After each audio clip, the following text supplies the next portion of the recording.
Good morning, everybody, and welcome to the Board of County Commissioners meeting for May 14th. Would you all please rise for the Pledge of Allegiance? I pledge allegiance to the flag of the United States of America and to the republic for which it stands, one nation under God, indivisible, with liberty and justice for all.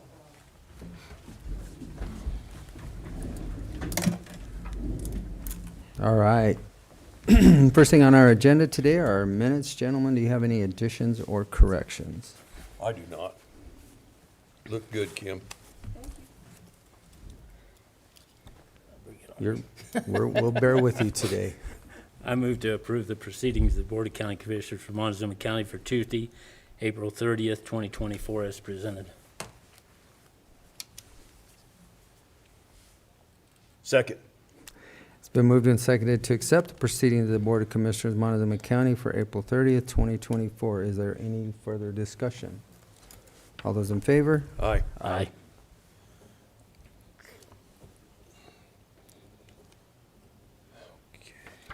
Okay. This being the time set aside, come on down, planning, for a public hearing for the Margaret Johnson Gaddis Estate, Keenen Lovett, agent. Kim, would you call the roll, please? Commissioner Candelaria. Here. Commissioner Lindsay. Here. Commissioner Copenhaver. Here. Administrator Anderson. Here. Attorney McLaren. Here. Kim Purcell, Montezuma County Clerk and Recorder. Notice is hereby given that the Montezuma County Board of County Commissioners will hold a public hearing for review and determination regarding a proposed 3-lot minor subdivision and AR 10-34 rezoning application submitted by Margaret Johnson Gaddis Estate, agent Keenen Lovett, on property located at 4052 Road J, Mancos, Colorado, consisting of 69 acres more or less, located east of Road 39, south of Road J, situated in Section 32, Township 36 North, Range 13, West, N.M.P.M. The hearing will be held Tuesday, May 14th, 2024 at 9 a.m. in the Commissioners' Hearing Room, Montezuma County Administrative Offices, 109 West Main, Cortez, Colorado. Interested persons may attend and give input. Information may be obtained from the Planning Office online services at https://co.montezuma-co.smartgovcommunity.com, public home. You may also contact the Planning Department at 970-565-2801 with questions. Dated the 17th day of April, 2024, Kim Purcell, Clerk, Board of County Commissioners, Montezuma County, Colorado.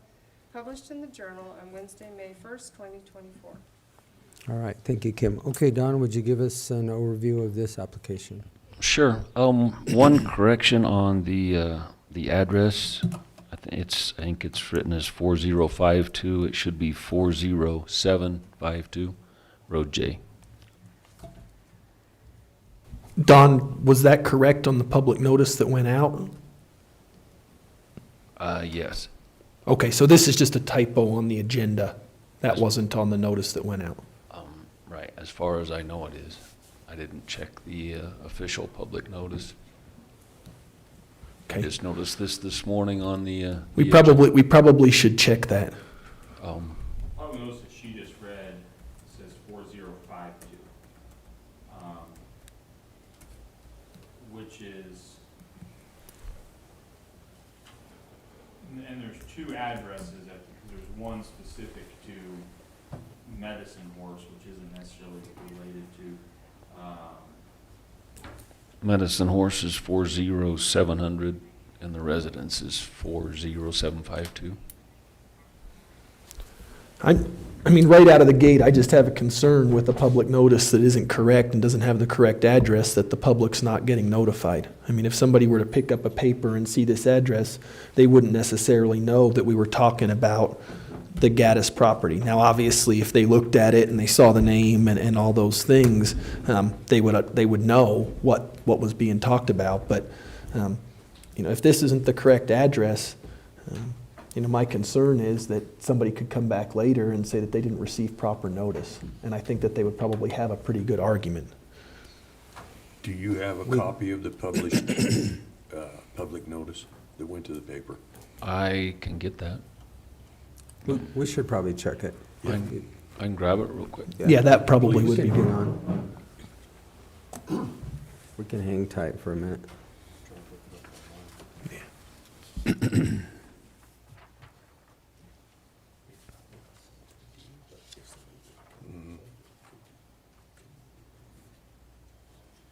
Understand. When was it published, do you know? Because I see Gerald's got a paper down there.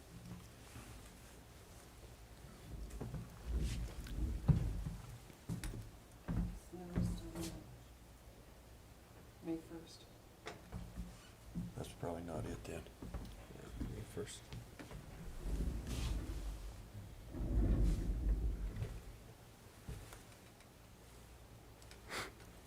I haven't heard any swearing from the back room yet.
The sign that was done is correct, that was posted on the property.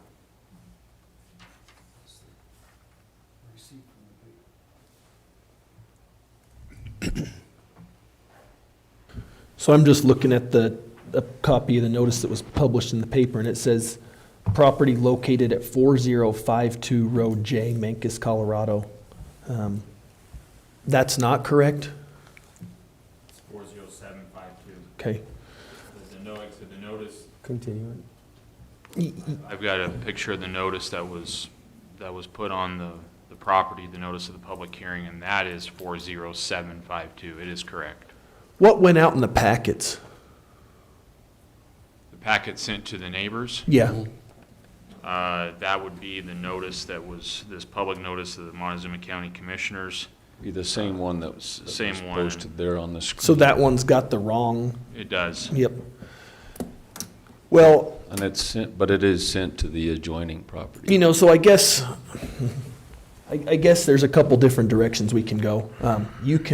You can continue a public hearing, or we could even just reset a public hearing on this matter within the time, I believe, how many days is it, Don, that we need to publish this in advance? That would be a minimum It's of 10 10 days. days, yep. So we could certainly set a public hearing on this, or we could continue this 10 days from now or more, and then take it up at that point. You know, I am a little bit concerned about the notices that went out to the adjoining property owners having the incorrect address as well. I mean, obviously, the adjoining property owners are gonna know what place is being talked about because they own adjoining property. But in a sense, the safest thing might just be to redo this whole thing. Because I think that I think when you have issues with notice, you conceivably open yourself up to all kinds of problems down the road. People claiming that they weren't properly notified. Now, you can continue it out. I think at this point in time, because of the owners of the properties adjacent to it have all been notified, I think just a continuation 2 weeks down the road would probably be okay. I think, I'm not sure. Mr. Lovett, do you have a preference? Well, and I think, you know, I mean, right now at the point we're at, if we move fast, we can get this in tomorrow's paper. with the correct address. And where we haven't missed the publication deadline, it could go in tomorrow's paper, and if it was continued for 2 weeks, then the 10 days would be, Well, looking at the calendar, They're not available in 2 we're weeks. not available in 2 weeks, so I would suggest we shoot for the 21st. That wouldn't be 10 days. 10 days' notice No. from tomorrow. So we'd either That's have to right. do Yeah, 2 weeks on. or 3 weeks. Well, it's gonna have to be 3 weeks. 3 weeks, the 4th. The 4th. Okay. And then, Don, from our department, I would just recommend sending out another notice to the landowners, just the notice with the correct address, just to clear that up, so there's no issue down the road. Again, just to be ultra safe. I Do we would so move, we continue this public hearing until June the 4th, 9 a.m. is acceptable. Second. It's been moved and seconded to continue this public hearing for Margaret Johnson Gaddis Estate to June 4th at 9 a.m. Any discussion? All those in favor? Aye. Aye. Okay.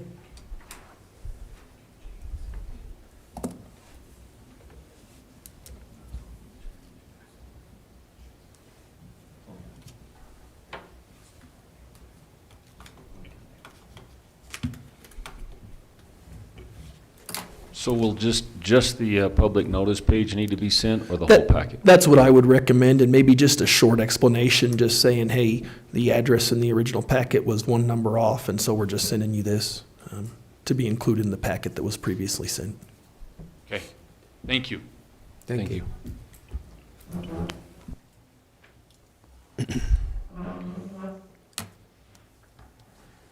All right, do we have, it looks like we have the other applicant, Don, are we okay with that one to move forward? Yes, he's on Zoom. All right.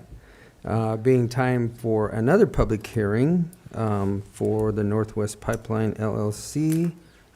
Kim, would you call the roll, please? Commissioner Candelaria. Here. Commissioner Lindsey. Here. Commissioner Copenhaver. Here. Administrator Anderson. Here. Attorney McLaren. Here. Kim Purcell, Montezuma County Clerk and Recorder. Notice is hereby given that the Montezuma County Board of County Commissioners will hold a public hearing for a review and determination regarding a proposed rezoning application from AR 10-34 to INDHZ and high impact permit and special use permit application submitted by Northwest Pipeline LLC, agent Stephan Knubel, on property located at 24970 Road 18, Pleasant View, Colorado, consisting of 11.88 acres, more or less, located south of Road BB, east of Road 18, situated in Section 10, Township 38 North, Range 17 West, N.M.P.M. The hearing will be held Tuesday, May 14th, 2024, at 9:10 a.m. in the Commissioners' Hearing Room, Montezuma County Administrative Offices, 109 West Main, Cortez, Colorado. Interested persons may attend and give input.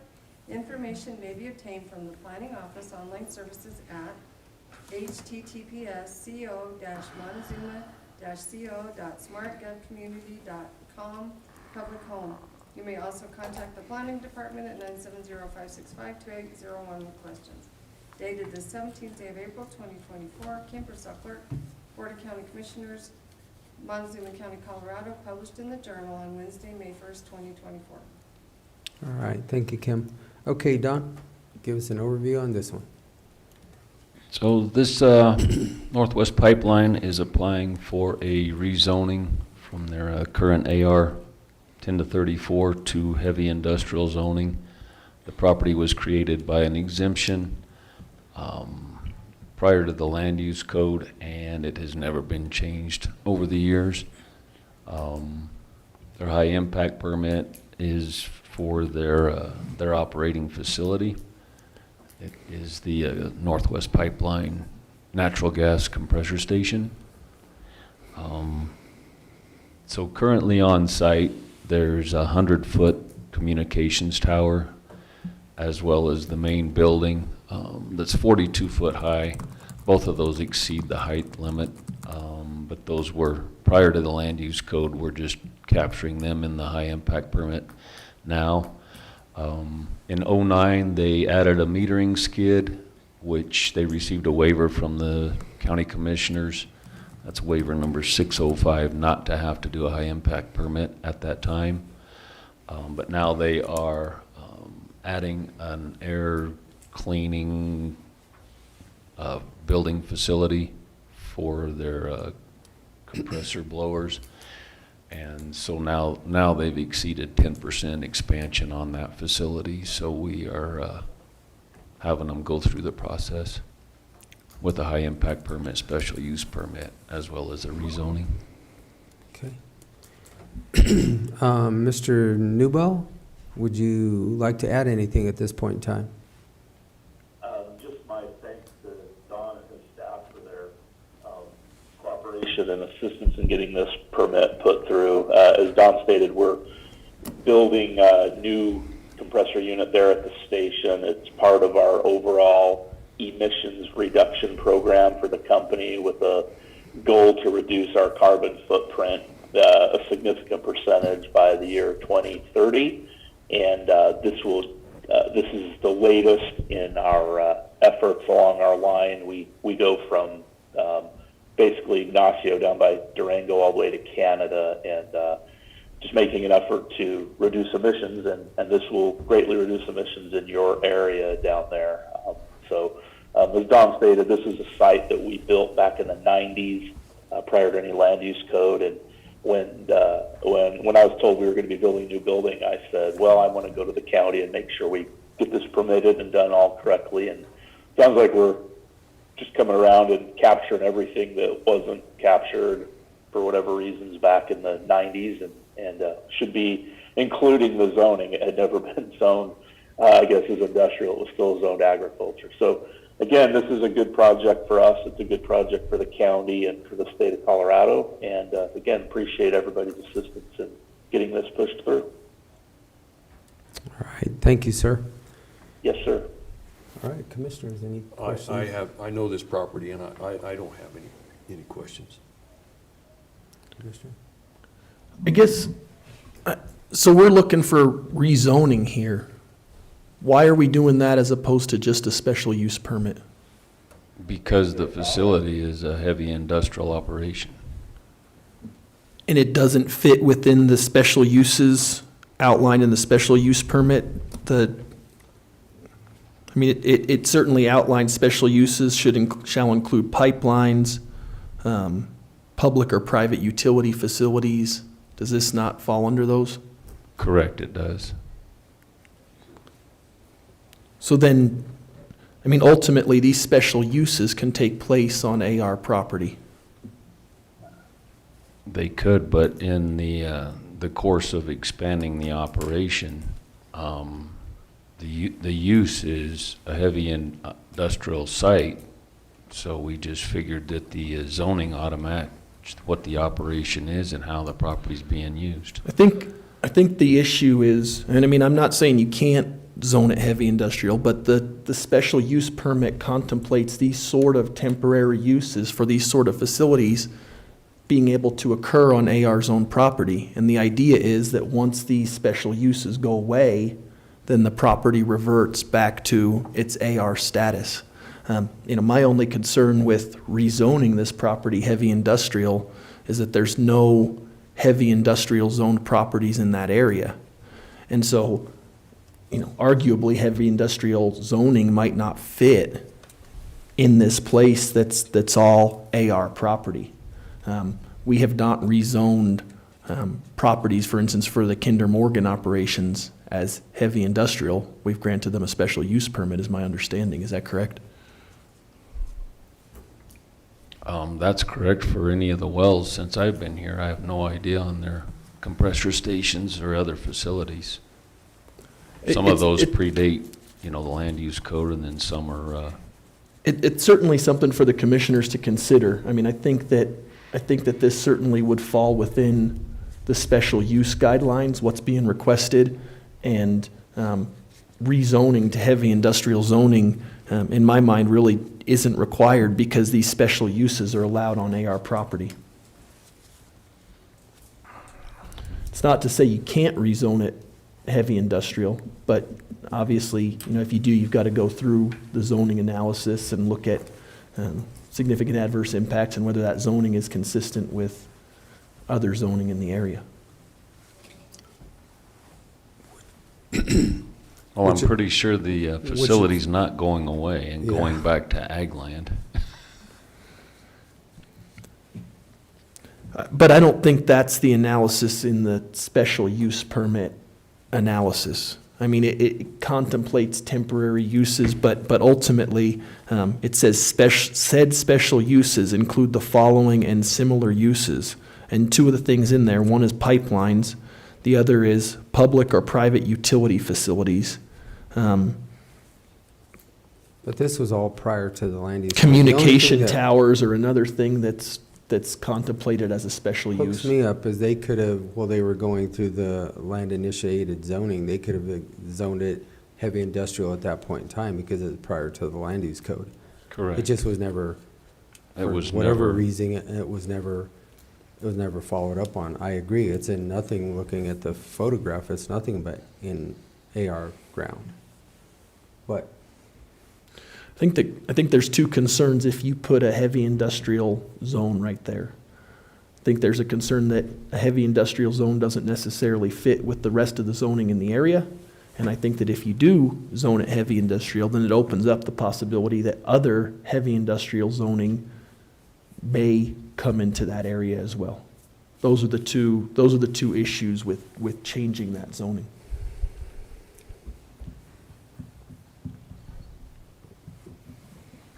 okay. Questions?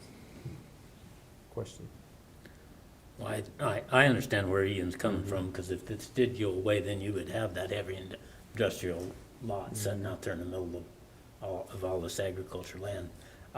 My question is, can we pass this high impact permit, special use permit without rezoning it? That's how we did all the other Kinder Morgan stuff, I don't think so. pumping stations and stuff, is with the special use permit and high impact permit. Why not? That's the way that I see it, because the special uses are allowable on AR property.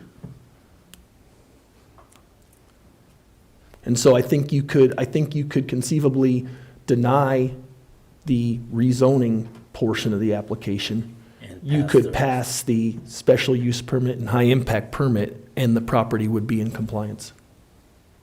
those are two separate applications. Okay. Yep. So we only have one application in front of us right now, though. No, it's a rezoning Right. and a So high we impact could permit special use. Deal with that and then just do the special use, okay. I think I got it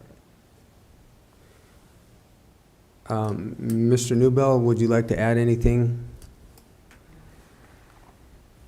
No, I understand where y'all are coming from on the rezoning. That, really I'm impartial. It doesn't matter to me if that is rezoned or not. I guess my only concern, or my biggest concern right now, is that we intend to begin building our new building, and we're on schedule to start that next month, and want to make sure that we have everything in order to ensure that I'm able to release the project to construction and begin our process without delay. The zoning and approve the special use. Yeah.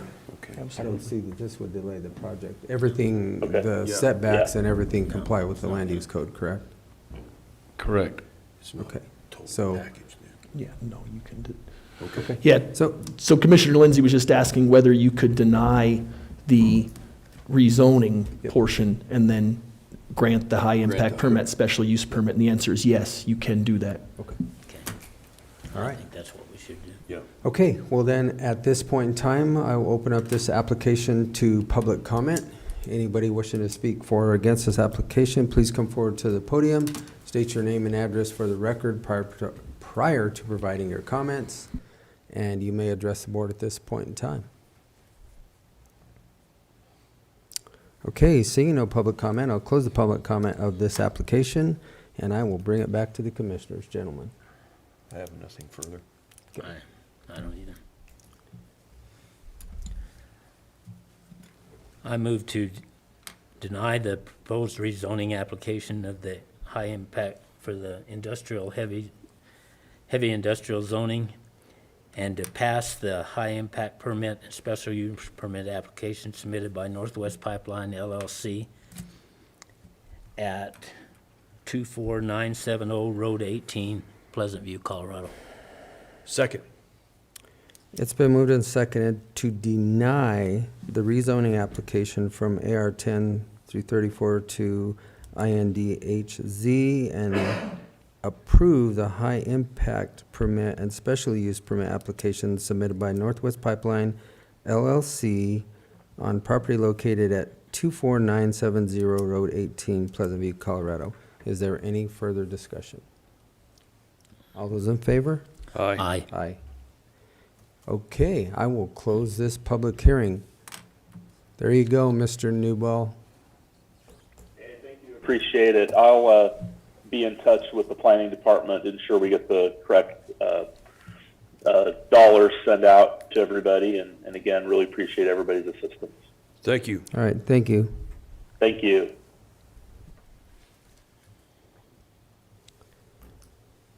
All right, next up, we have a request for a variance by Montezuma Water Company.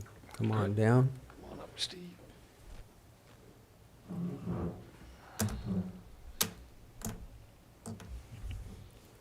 Okay, Don, give us an overview here.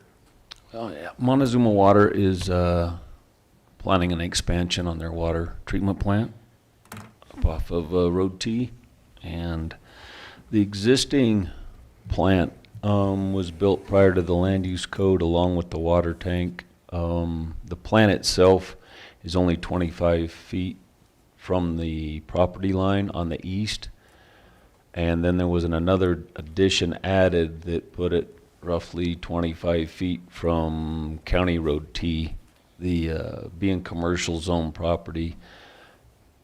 You need to go to a different map, Travis. There you go. Being a commercial light industrial zone property requires a minimum of a 50-foot setback. So on the bottom left, or excuse me, bottom right-hand corner, the white building section there is the proposed addition onto the existing plant building.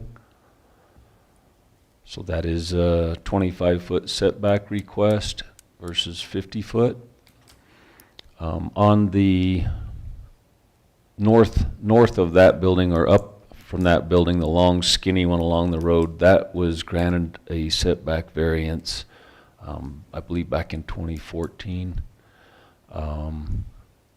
Now, part of this application, the backup generator will be relocated to the right end of that long skinny building, and that will have a 20-foot setback to stay out of the access road, and it will be located there to continue backup power for the plant.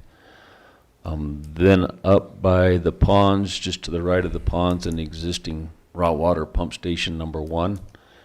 And that was installed prior to the land use code, but they are going to add an additional building onto that. There may be a concrete apron between the two, but just to capture everything, that's a 38-foot setback. So we're including that just to cover the whole site and the expansion of the project. So that's moving to the south of the current raw water pump, correct? Correct. South of, Mhm. okay. So that exists, the storage building currently exists.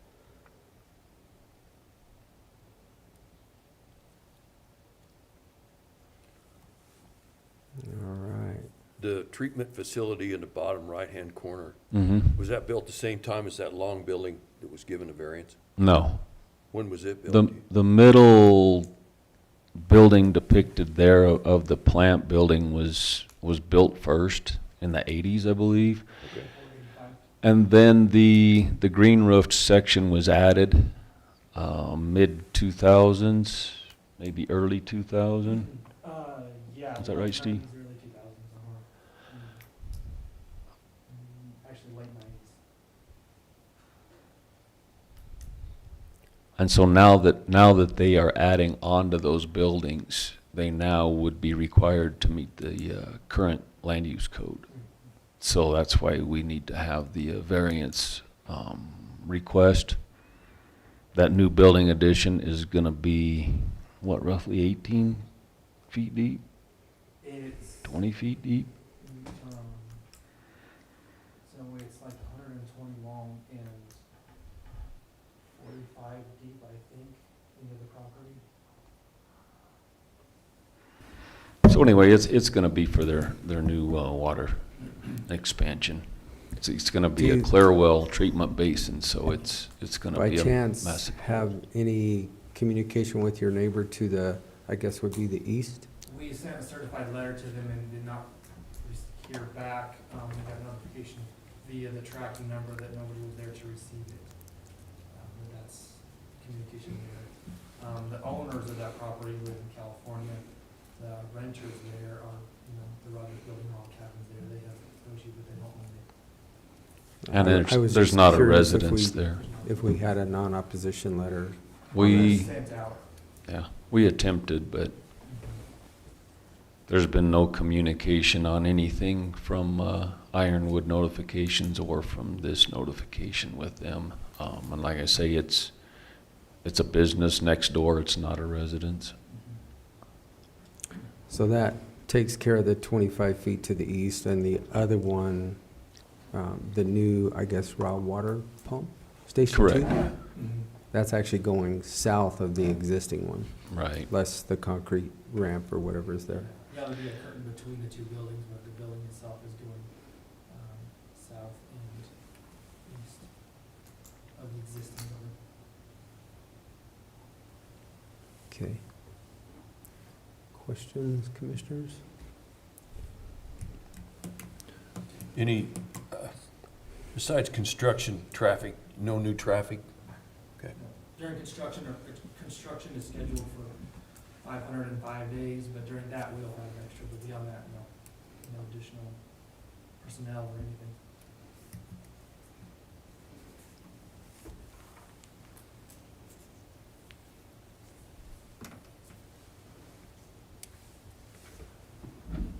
Do you have anything else, Commissioner? So none of these are actually moving closer to the road than what they were? Nothing? Not on T Road. Yeah, nothing's going It'll be closer. moving south of the current existing building or raw water pump. Yeah, it'll be farther. That'll from be the- south. The only thing that is really Only thing staying moved closer to the road is the is the backup proposed generator. treatment facility, right, The generator? the generator.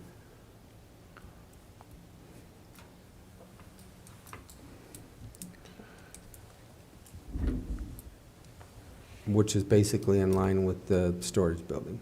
Correct. I think that anytime a variance application comes through, I think, variances as a general rule are not the best idea. But certainly there are many ways to distinguish this variance from other variance applications. I mean, we've got a situation where we've got existing buildings that have already been granted variances or grandfathered in. We've got a facility that, just looking at this map here, there's not a lot of extra space. And so, this is a very unique use where you have a lot of different things going on. And my assumption is, and correct me if I'm wrong, but my assumption is to meet these setback requirements would be very detrimental to the operation of the facility to the point that it might not even be able to operate as it's designed to do. I'm gonna put you on the spot. I have a question that is sort of kind of on the edge of being a little bit redundant, I guess, but what is a self-imposed hardship? That's a good question. Because that's what it was, an explanation for hardship is a self-imposed hardship as a result of expanding the existing plant. I don't grasp that concept, I'm sorry. Well, it's self-imposed just only by the design, Yeah, but you only have one option. So, you can, So I will ask a question then, Mr. Bowman. As far as the relocation of the proposed generator, which is in line with that structure, would it not be possible to relocate it to the south of the facility building that's being proposed at this point in time? It's not, that's a loading dock and contains what will be the chlorine scrubber facility, so we need to be able to get trucks in and out for chemical storage on the south end of that property.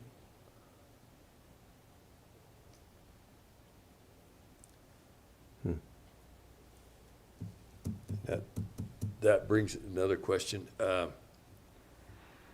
Chlorine scrubbers are a little bit hazardous, and, you know, being a generator's that close to the road, and this is an important facility. Are you taking security precautions for these? Yeah, so, the facility has perimeter fencing, which will be upgraded as part, oh, thank you. I didn't think it was on. Which is being upgraded post-construction. We have all of our, what's it called? The hazmat notification, it has a name and can't think of it right now, for the chlorine. It's registered with the state. The fire departments and EMS are notified of that we have chlorine on site. Right now, we do store 1,200 pounds in 150-pound cylinders with no scrubbers. The new facility will have 1-ton cylinders with scrubbing facilities so that it can't get out. But that's, yeah. Okay. Chlorine storage is serious. What's your estimate as to how long this facility will provide this community without having to expand again? So the facility is designed for 15 years, but it's being built right now as a 50% increase in capacity. When we're reaching that threshold to go to another 50%, all we do is drop in a package filter into the existing facilities. It's all being built for expansion. We're just putting in one filter package instead of two. So it's being built for 100% and then utilized for 50% right now.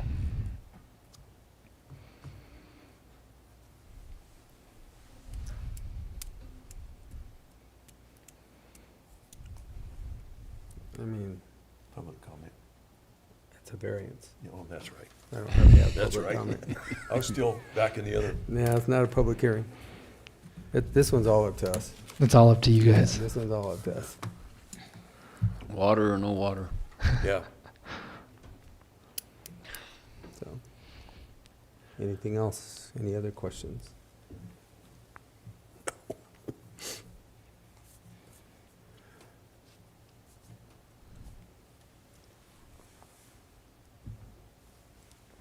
Okay. I would so move we approve a variance application submitted by Montezuma Water Company on property located at 27666 Road T, Dolores. Second. It's been moved and seconded to accept the proposed variance application submitted by Montezuma Water Company on property located at 27666 Road T, Dolores, Colorado. Is there any further discussion? No. All those in favor? Aye. Aye. Aye. Okay. There you go, Thank you, sir. commissioners. Thank you. Appreciate your time. Thanks, Steve. All right, and then it looks like we also have a Mylar? We have a Mylar for signature. All right.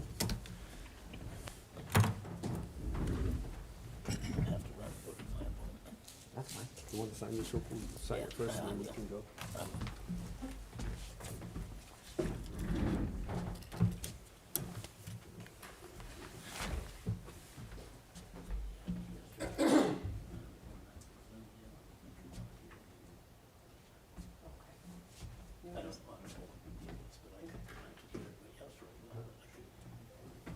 That's the second person to tell. Must be my mic.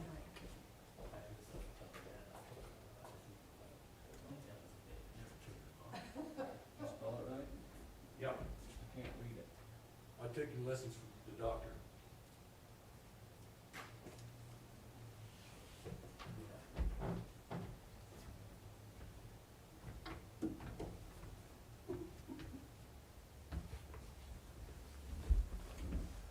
Boy, they left me. Look out.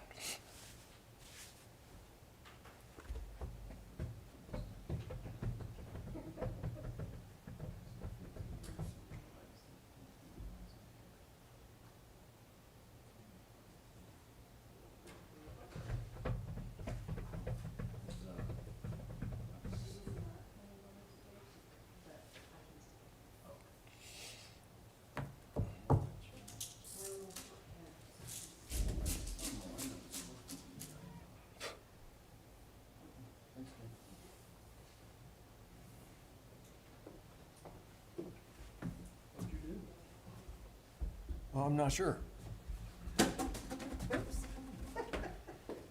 I can't do anything. You know, two guys gone.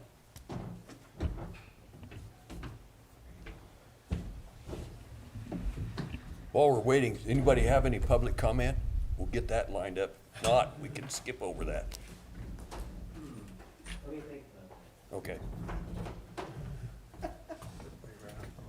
Yeah, I was by myself. Scared.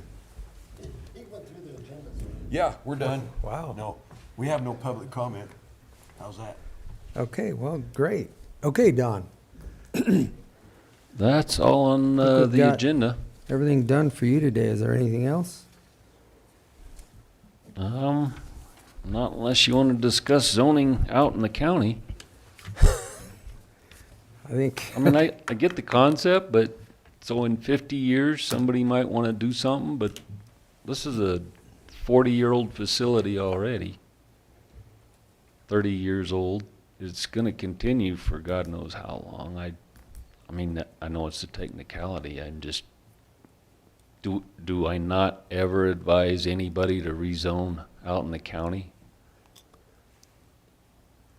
I If think they're going to all get denied, then we could Ian's save point- the Ian's process. point was valid, I think. I mean, You have to look at, in my mind, the land use code contemplates looking at zoning in the surrounding area and whether it fits. I mean, that's part of the zoning analysis. And so, I think that anybody can apply for rezoning anytime. And, I mean, I don't think anybody should be prohibited from doing that or necessarily advised not to do that. I mean, ultimately, the code governs. And people can look at the code, and as we've seen, there are subjective elements of the code. But certainly a piece of the code is what's around it, because that's going to influence what kind of significant adverse impacts are going to be had, what might fit with the character of the county. So there's a lot to the analysis. And so, my advice to everybody who applies or wants to apply for rezoning is look at the code and, submit your application, make your case, and then obviously this board decides. So if you've got uses by right, because it predates the land use code, and technically it ought to be rezoned, when you got the letter, you didn't rezone, but you're not applying for a special use permit, and you're continuing what you got going on, I guess that was my question. what are we gonna do with it? Originally, because that was predating the land use code. And during Liz, it should have been done at that point in time. So it somehow something fell through the cracks. Because there are times that I'm like,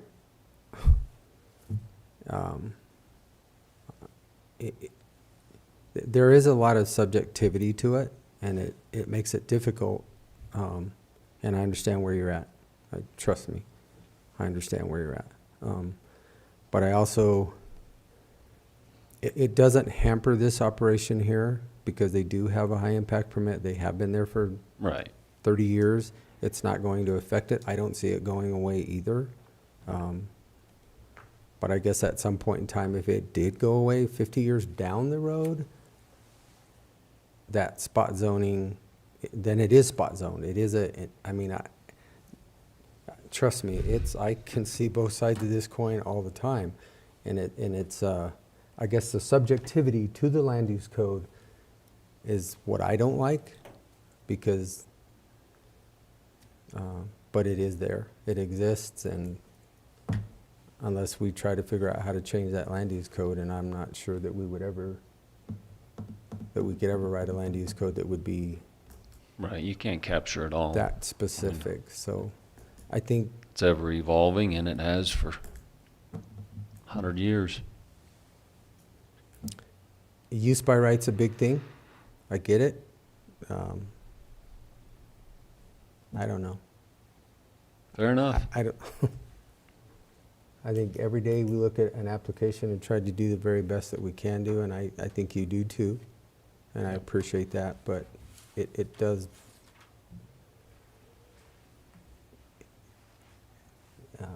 Yeah. I'm It gonna is leave what at it that. is. Yeah, I'm gonna leave it at that, so I have nothing else to add. Fair enough. Okay, That's all I got. all right, Thank you. very good, thank you. All right, next is public comment, and you said we have none? No, You've I already- asked if you've they wanted already- to comment, and Okay, nobody well then, jumped up. I will go right by public comment today then, since Commissioner Lindsay's taking care of that. We're 15 minutes ahead of our public land, so we're going to jump on down into unfinished business. And we'll start with the Lodgers Tax Committee meeting minutes and recommendations. In our meeting yesterday, our workshop, we did have the Chairman Cloy, Brian Bartlett, the secretary here, along with Ms. Griglak and Armstrong. And we did have recommendations. Travis, if you'll scroll, well, I guess I can see them all. The recommendations that they have for us are presented. They did have grant requests in the amount of $446,300, and the funds available are only $307,000. So with that, we will.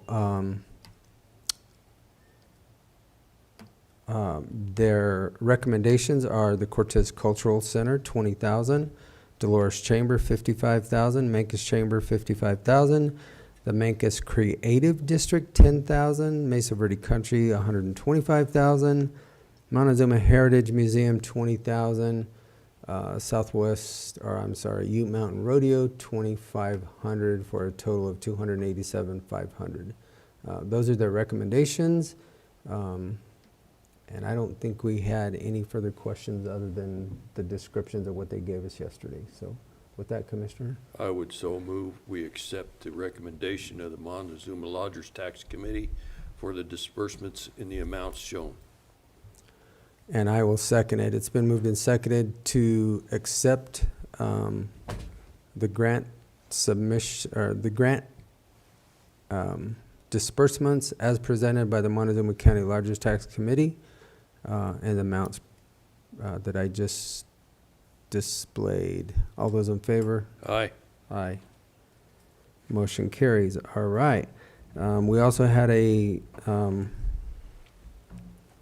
PACT grant, a promoting access to crisis teams by Mr. Dobry.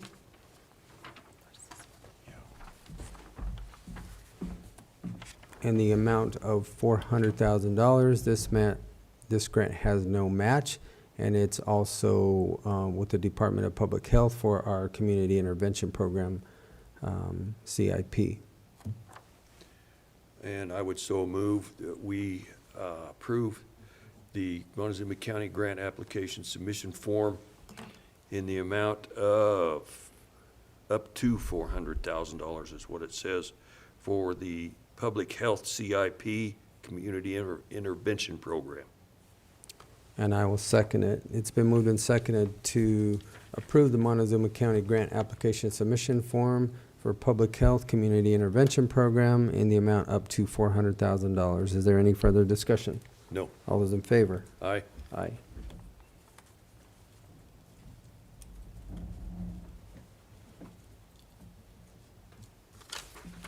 Okay. We also had a discussion yesterday brought to us by our landfill superintendent, Mel Jarman, and it is to purchase a new strapper. We did have them check. We do have only one cost for this because it is a sole source. It's compatible to the baler that we have. And since our baler is very old, it's the only one that is compatible. So therefore, it will be a sole source, which complies with our our procurement policy. And with that, I would so move that we approve the bid from Accent Wire Tie in the amount of $45,029 for our baler at the Montezuma County landfill. Second. It's been moved and seconded to accept the proposal from Accent Wire Tie in the amount of $45,029 for a strapper. All those in favor? Aye. Aye. Okay. We do not have for discussion today a three-way stop sign, so we're going by that. We do have letters of interest for the Cortez Cemetery Board. Ms. Purcell, I'll let you give this to us. Sorry. So I've been told that they can't hear me, so I'm gonna You got to up get close really and close. personal. So I have letters of reappointment, letters of interest to be reappointed by Ed Rice and Howard Kame for the Cortez Cemetery District. And then I have Donnie Tanner is asked to be released, and I have a letter of interest from Gary Unrein to be appointed to that. And I would recommend a 6-year term. That work? Okay, that works. Yeah. I would so move we appoint Howard Kame and Ed Rice and the third one, Gary Unrein. Gary Enrine, to the Cortez Cemetery Board for terms of 6 years, and then release Donnie Tanner from his position. And I will second it. It's been moved and seconded to appoint to the Cortez Cemetery Board for a 6-year term Howard Kame, Ed Rice, and Gary Enrine. Gary Unrein, and releasing Donnie Tanner. All those in favor? Aye. Aye. Okay, there you have that. All right, Ms. Purcell, I'll also give you this one. It's for an amended IGA with the town of Dolores for the drop box, which was moved. I was there last night at a meeting, and it is moved. So basically, with the move of the Dolores Town Hall, we moved our 24-hour drop box to the new location. And the IGA is just noting that change of address. Any I've looked questions? this over. It's the same IGA that we've dealt with. We're just moving Yeah, the address. I would so move we approve the amended IGA for the Dolores drop box. And I will second it. It's been moved and seconded to accept the amended IGA for the Dolores drop box. All those in favor? Aye. Aye.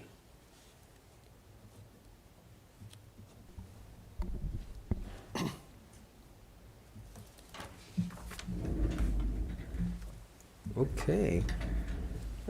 We also have a RFP, request for proposal for our noxious weed control on our county property. Travis? Yes, this is just for the properties that we need to have sprayed, which is 1, 2, 3, 4, 5, 6, 7, 8, 9 property, 10 properties.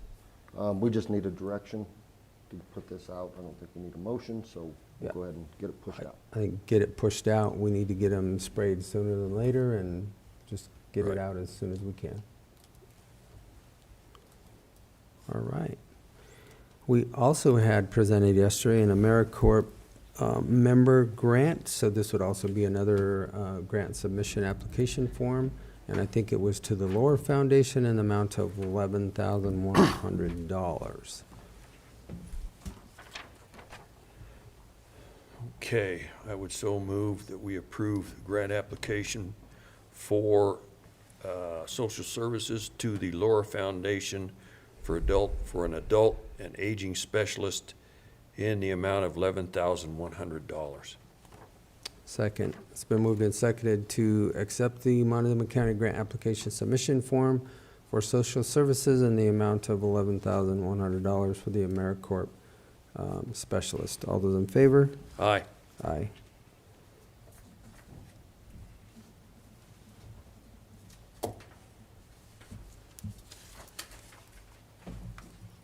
Okay, under new business, we have a liquor license. And Kim, I don't see Melinda, so I'm gonna give this one to you for G. Will Liquor. So we have a renewal liquor license for G Will Liquors located at 905 Arbor Street in Cortez.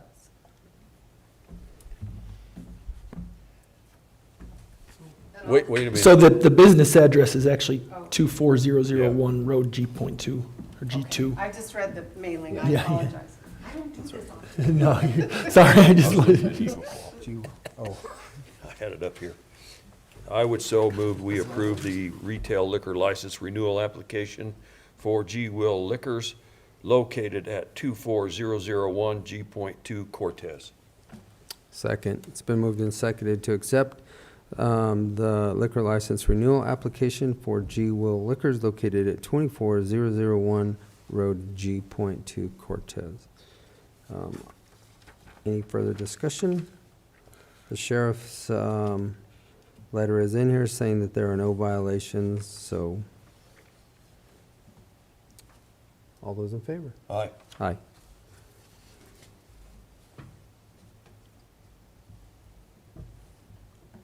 Okay, Kim, and then we have another one right after that for the Eagle Claw. So again, it's a renewal application for Eagle Claw Trading Post and Liquor Store. Business address is 4321 South US 160, Cortez, Colorado. And it also has the letter from the sheriff.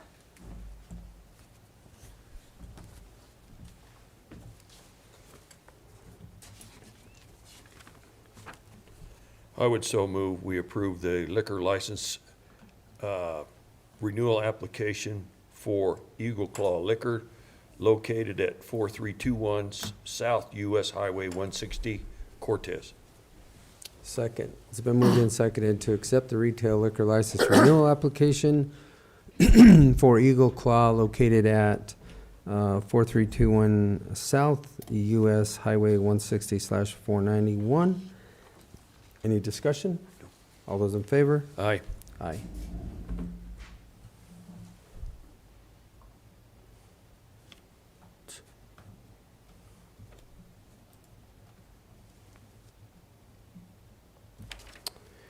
Okay. I'm going to go ahead and jump into our reports. So Ian, I'll let you go first, and then we'll jump back up to the executive session. yeah. So, it's been a couple weeks since we've had a meeting. Shortly after our last meeting, we did receive or actually probably during our last meeting, we did receive signed contracts for our CIP program. So we have those contracts fully complete with Axis and with Cortez Fire Protection District for our CIP program for the rest of this year. I attended a meeting with stakeholders for the CIP program on May 2nd of 2024. Travis ran that meeting, and he can discuss the details of that. But from a legal standpoint, I think the biggest things are, for one, that the contracts are executed.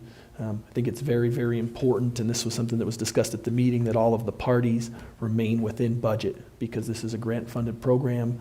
The contracts are very, very clear that we don't have money outside of what's been budgeted. And so if any of the entities run over budget, that risks the termination of the whole program before the end of the year. So that was something that was discussed at that meeting, and I think it's just important for everybody to understand that that's where we're at. This isn't coming out of general fund. This is a grant-funded program, and what's there is there. The other important thing I think to think about in terms of the CIP program, and something that was sort of touched on at the meeting, is the future of the program. Certainly this has been something that's been headed up by the county now for the last couple of years. We started as a pilot program. It's been grant funded. And so, I don't know what this board's idea is for that program moving forward, whether this is something that the county wants to continue to run and manage, but that's certainly something that we're going to need to come up with a decision on in the next couple months, probably sooner rather than later, because, if the county does not intend to continue heading up this program, it's important for maybe some other entity to take the reins, so to speak. And then Travis, you can certainly, during your report, if there's anything to add on that meeting, feel free to do so. Ironwood, we did receive a motion from council for Ironwood on May 3rd of 2024. That's a motion asking to once again, terminate the amended stipulated injunction. I did forward that to all of you. In essence, what Ironwood has now argued is that the pile is defined as a chip/log pile in the amended stipulated injunction, and Ironwood's argument is the material that remains on the property is veneer. It is not chip/or logs. There's a lot that could be said on that. I mean, ultimately, the spirit of the injunction, a lot of the language in the injunction talks about wood waste. I think it's a stretch to make any sort of argument that what's in those piles that have been spread out over the property is anything other than wood waste. So we will respond to that motion and see what the court says. Again, I'm confident that the amended stipulated injunction will remain in place, but we'll await the court's ruling on that.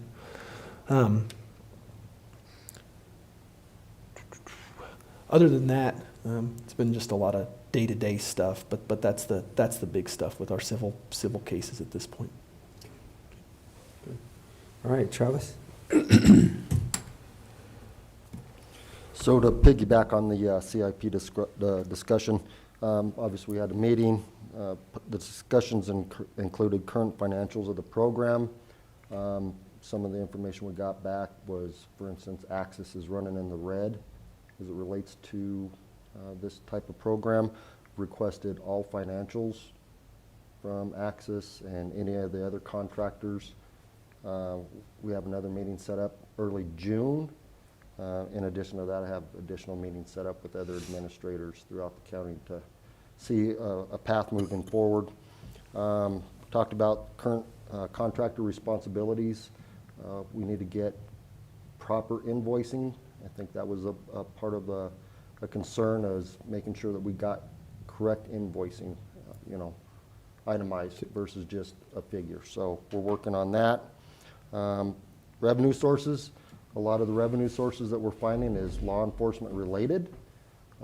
Public health is very limited, and I know the commissioner's direction is this is going to be a grant-funded program, and we're not supplementing it with county dollars. So, and then obviously we're going to be talking about who's going to host it moving forward. So we're on top of it, and before the end of the year, and try to get a path moving forward with this program.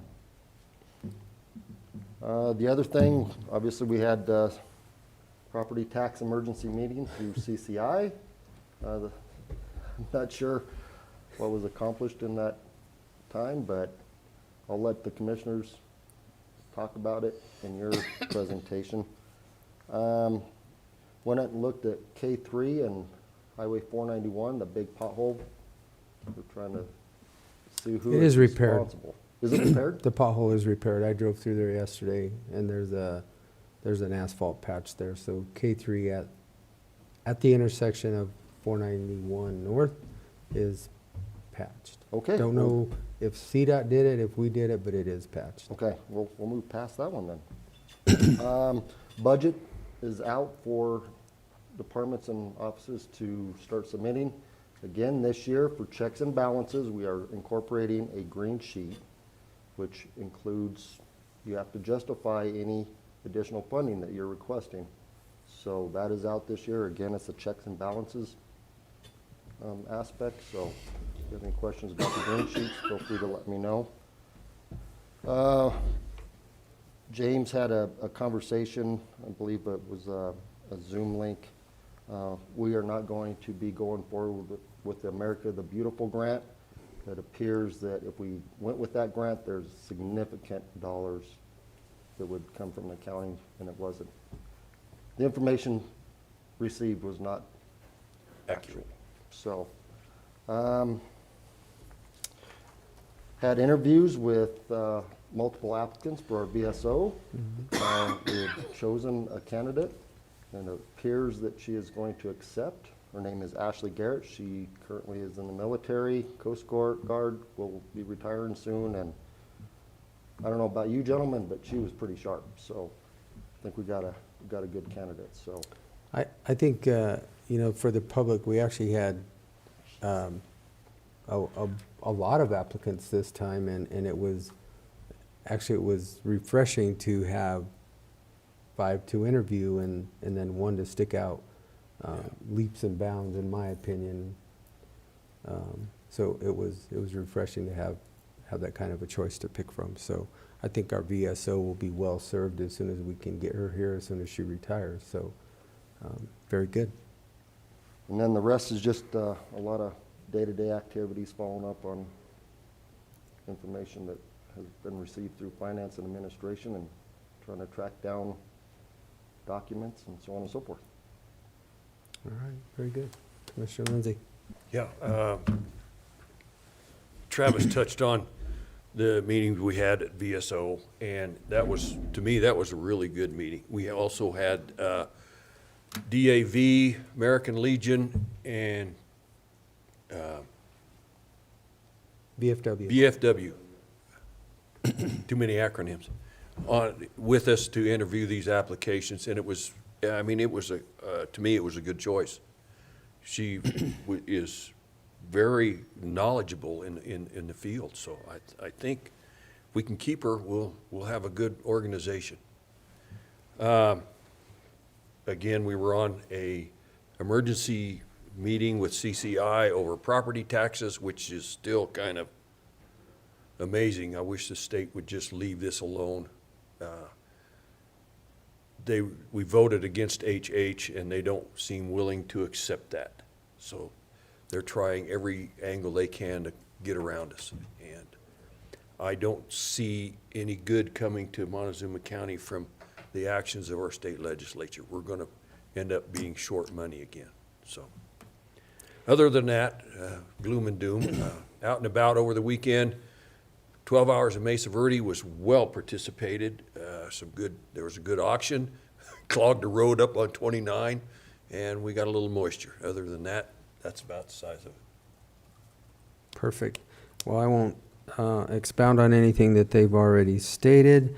I will say that Senate Bill 24-233 is the Senate bill that they're talking about. It was sent to the governor on 5/10. We didn't have a lot of choices with this. CCI did vote in support of this because we were told or informed that it would then give the possibility of removing Initiative 50 and 108, which, as now we hear, that's not the case. So those will probably still be on the ballot in November. But for the school districts, it changed. So the RAR is going to go down for the residential assessment rate to a 6.7. However, for the school districts, it's going to go up to 7.5. So as far as a burden of reduction to the homeowners, I'm not really sure how that accomplished anything. Kudos for the schools. They're going to get more money, and governments are going to get less. Special districts are going to get less. But anyway, that's the Senate bill if you want to look it up and try and make sense of it.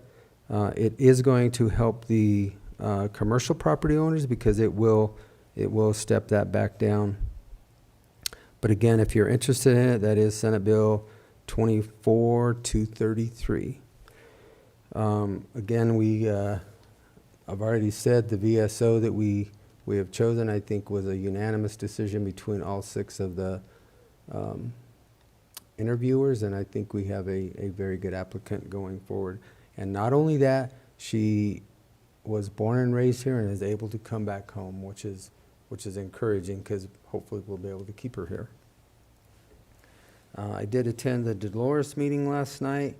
They do have their 2 new people seated. They are functioning. They did appoint all of their, they did reappoint all of their officials last night, their building official, their treasurer, their recorder, clerk, and they appointed Lee Reeves as the town manager moving forward. So Lee Reeves is the town manager for the town of Dolores. With that, that is all that I have, and I do not see Canyons of the Ancients, so they typically are here by 10 o'clock. So with that, we have an executive session. I would so move we go into executive session For a conference with the attorney for the purpose of receiving legal advice on specific legal questions under CRS 24-6-402, parentheses 4, parentheses B. Second. It's been moved and seconded to enter into executive session for a conference with the attorney for the purpose of receiving legal advice on specific legal questions under CRS section 24-6-402, parentheses 4, parentheses B. In that will be our clerk, Ms. Purcell, Commissioners Candelaria Lindsay, Attorney McLaren, and Administrator Anderson. Is Commissioner Copenhaver going to participate? If he comes back, He's if he he's makes at a it. doctor's appointment, so Okay, I don't know that he'll be back. okay. So, all those in favor? Aye. Aye.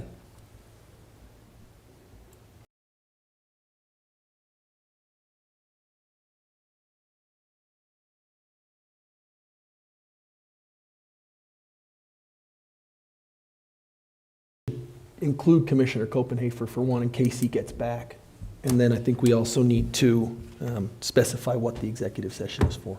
Okay, and I will also include in that motion the inclusion of Commissioner Copenhaver if he makes it back.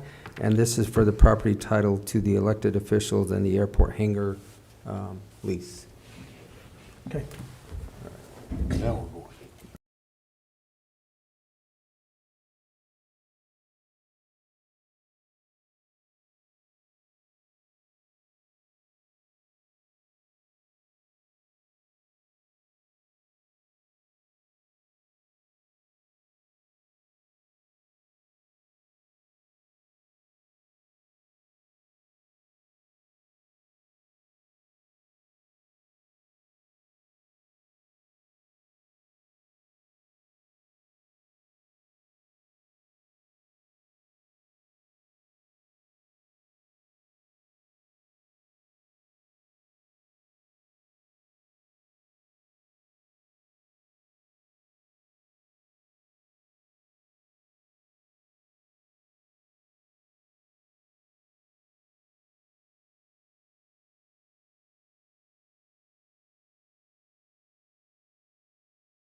So move we come out of executive session.